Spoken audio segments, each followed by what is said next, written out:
Bienvenidos de regreso a Biblia y Teología con el Dr. Larry Trotter. Esperemos disfruten el siguiente episodio.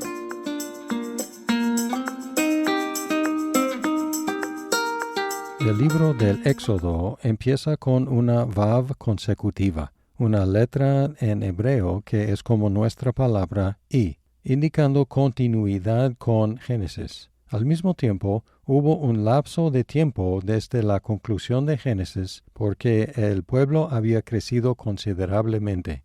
Como Génesis, el género de Éxodo es historia, pero dentro del contexto de esta historia se introducen otros dos géneros, ley y poesía. La cuestión de la fecha del evento del Éxodo registrado en el libro Éxodo es controvertida.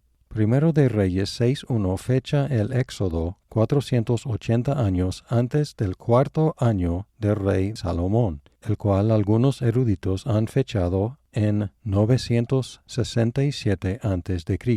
De ser así, el Éxodo aconteció en 1447 a.C. Jueces 11:26 menciona la fecha, pero no tan exactamente, pero apoya esta fecha en el siglo XV a.C. Sin embargo, muchos han cuestionado esta fecha basándose en descubrimientos arqueológicos. Éxodo 1:11 menciona dos ciudades en Egipto que algunos arqueólogos dicen que no existieron hasta el siglo XIII. También hay mucha evidencia arqueológica de una invasión y conquista en la tierra prometida en el siglo XIII. Por lo tanto, muchos han concluido que el éxodo y la conquista acontecieron en el siglo XIII. No obstante, los descubrimientos arqueológicos no son hechos neutrales, sino que necesitan ser interpretados. Y según Dillard y Longman, estos estudios arqueológicos son cuestionables o están metodológicamente equivocados. Otros arqueólogos han interpretado los datos en una forma que se armoniza con una fecha en el siglo XV. Así que es posible mantener una fecha para el Éxodo en el siglo XV. Al mismo tiempo, algunos eruditos conservadores, como Harrison, presentan argumentos a favor de una fecha en el siglo XIII, que tratan la Biblia con integridad. Por lo tanto, es un asunto que sigue siendo debatido aún entre eruditos conservadores, pero no afecta nuestra interpretación del libro. Éxodo se puede dividir en secciones geográficas. Israel en Egipto, 1:1 al 13:16. Israel en el desierto, 13:17 a 18:27. Israel en Sinaí, 19:1 a 40:38. Igual se puede dividir según la actividad de Dios. Dios salva a Israel de la esclavitud, capítulos 1 al 18. Dios le entrega a Israel su ley, 19 al 24. Dios manda a Israel que construya el tabernáculo, 25 a 40. Esta segunda división enfatiza la importancia de la salvación, la ley y la adoración, como los tres temas más prominentes de Éxodo. Siguiendo esta división y considerando la primera sección, Éxodo 1 al 18, la sección de la salvación, encontramos que el Éxodo fue el evento definitivo del pueblo de Dios en el Antiguo Testamento.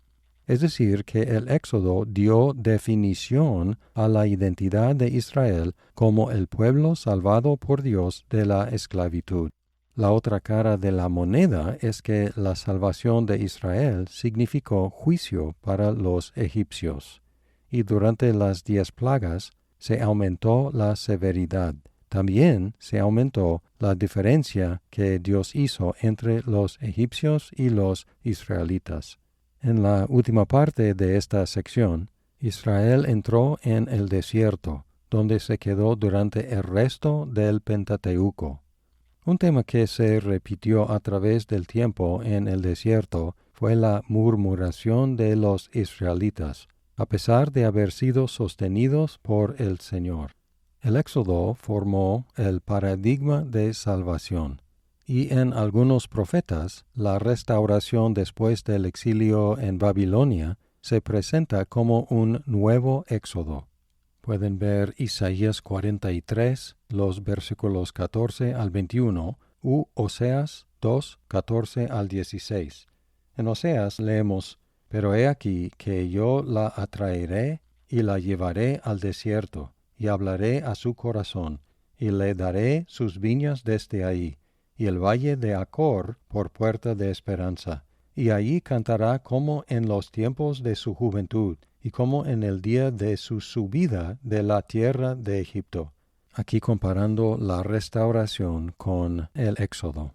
También en el Nuevo Testamento, especialmente Mateo presenta a Jesús como el nuevo y verdadero Israel, que triunfó exactamente donde Israel fracasó.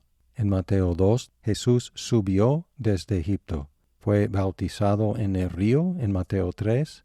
Fue tentado 40 días en el desierto, donde resistió las tentaciones citando cada vez textos de Deuteronomio, capítulo 4. Y luego en el capítulos 5 y 6 subió a un monte para promulgar la ley y dar la verdadera interpretación de los 10 mandamientos.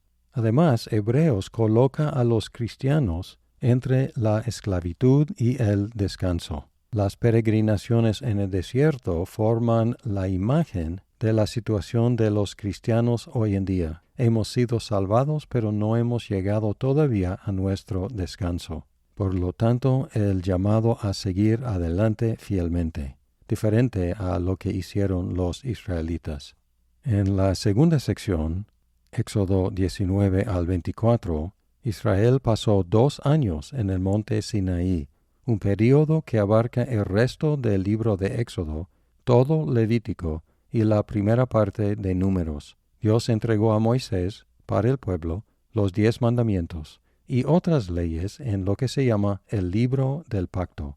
Se ratificó el pacto rociando sangre sobre el altar y sobre el pueblo. El profesor Meredith Kline ha identificado la forma de los 10 mandamientos como típico de los pactos hititas del soberano con sus vasallos. La estructura del pacto hitita, promulgado por el soberano a sus vasallos, era así. Primero, el nombre del gran rey. Segundo, el prólogo histórico.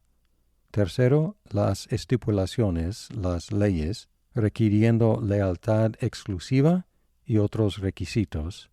Y luego una sección de sanciones, es decir, bendiciones y maldiciones, y concluyendo con la administración del pacto, depositando una copia en el templo del soberano y otra copia en el templo del vasallo.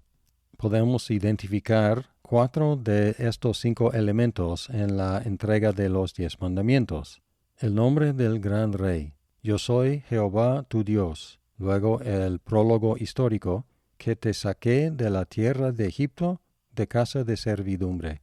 Luego las estipulaciones, leyes, primero requiriendo lealtad exclusiva. No tendrás dioses ajenos delante de mí.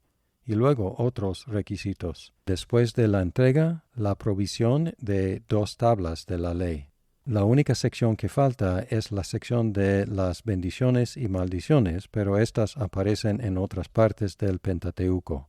Kline sugiere que las 2 tablas de la ley eran 2 copias idénticas que se depositaron en el templo de Dios, siendo ese templo tanto del soberano como del vasallo.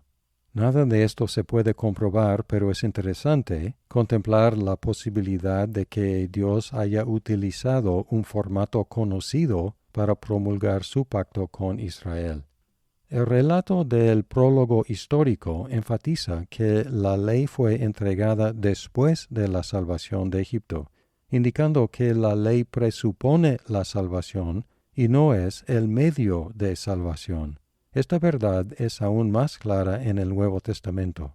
Cristo cumplió los requisitos de la ley y sufrió las maldiciones de la ley. Y habiendo cumplido Jesús con la ley de Éxodo, somos nosotros justificados por medio de la fe, como ya enseñó Génesis, y es explicado más ampliamente en Romanos 3 y 4 y otras partes. Aunque no somos salvados por la ley, La ley moral todavía sigue como norma para el cristiano, igual que en el Antiguo Testamento, a la luz de la salvación, no como el medio de salvación. La tercera y última sección de Éxodo sobre la construcción del tabernáculo identifica a Israel como una nación grande, y por lo tanto los altares temporales y familiares ya no eran suficientes. Dios mandó construir un lugar céntrico para la nación, para que pudiera adorar en un solo lugar. La ubicación del tabernáculo en medio del campamento, donde la tienda de los reyes se colocaba, enfatizó que Dios estaba en medio de su pueblo como su rey. Además, la arquitectura del tabernáculo y el plan del campamento enfatizaron la santidad de Dios. Formaba círculos concéntricos cada vez más santos entre más cercanos al centro, el lugar santísimo. Y también entre más cercanos al centro, los materiales eran más preciosos y el acceso más limitado. Las 12 tribus y sobre todo los levitas formaron una barrera alrededor del templo, el centro de la santidad. Después que el pueblo se arraigó en la tierra prometida, el tabernáculo portátil desapareció a favor de un templo fijo. Sin embargo, todas las moradas de Dios en el Antiguo Testamento eran temporales, como podemos apreciar en el Nuevo Testamento. En Juan 1:14 encontramos que Dios hizo su tabernáculo entre nosotros como uno de nosotros. La palabra se hizo carne y habitó entre nosotros y vimos su gloria. También Dios constituyó a la Iglesia como su morada especial por medio de su Espíritu. Pablo escribió en 1 Corintios 3:16, ¿no sabéis que sois templo de Dios y que el Espíritu de Dios mora en vosotros?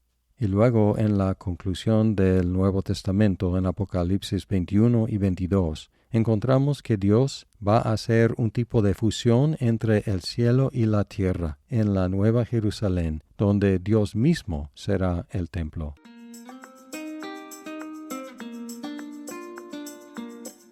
Muchas gracias por escuchar este episodio. Si estás disfrutando Biblia y teología, por favor compártelo con tus amigos. ¡Hasta pronto!